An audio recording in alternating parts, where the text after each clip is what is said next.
ஒரு ஸ்பெஷாலிட்டி எனக்கு தெரியுதா? தெரியுது. கைத கஸ்மாலம் சோமாரி பின்ன என்ன பார்த்த உடனே தெரிஞ்சுக்கிறதுக்கு நீ என்ன சச்சின் டெண்டுல்கரா இல்ல ஷாருக் கானா? நான் இன்னாரு நீ இன்னாரா அப்படின்னு கேட்டு பேசணும். புரியுதா? புரிஞ்சுது. இப்ப சொல்ற யாரா நீ? நல்ல தம்பி. நல்ல தம்பின்னா தூத்துக்குடியில உனக்கு 10,000 ரூபாய் கடன் கொடுத்துட்டு அடுத்த நாளே வெட்ட கொலை பண்ணிட்டு வேலூர் ஜெயிலுக்கு போனானே அந்த நல்ல தம்பி. தம்பின்னு நீங்க தான் நல்ல தம்பின்னு முதல்ல சொல்லியிருக்க கூடாதா? நான் ஏதோ கெட்ட தம்பியோன்னு நினைச்சிட்டேன். அதெல்லாம் இருக்கட்டும், முதல்ல கொடுத்த கடன் என்னாச்சு?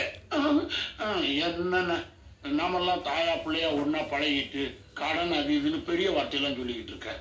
நீ எப்பேற்பட்ட இடத்துல இருந்து வந்திருக்க? ஓ மரியாதைக்கு நீ எல்லாம் கடனை திருப்பி கேட்கலாமா? நான் தான் அதை கொடுக்கலாமா? கணக்க நீங்களே சொல்லுங்க கணக்க.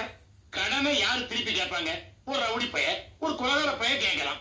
அண்ணனுடைய ஸ்டேட்டஸுக்கு கடனை திருப்பி கேட்கலாமா? கேட்க கூடாது. கேட்பீங்களான்னு நான் கேட்பேன். ஏற்கனவே ரெட்ட கொலை பண்ணவனுக்கு 3வது கொலை பண்றது உனக்கு கஷ்டம் இல்ல. அண்ணா ஒரு 6 மாசம் டைம் கொடுங்கண்ணா. அப்புறம் இன்னும் ஒரு 6 மாசம் டைம் கேட்பேன். ஒரு வருஷத்துக்குள்ள உருண்டு புரண்டு உங்க கடனை அடைச்சிடுறேன்னா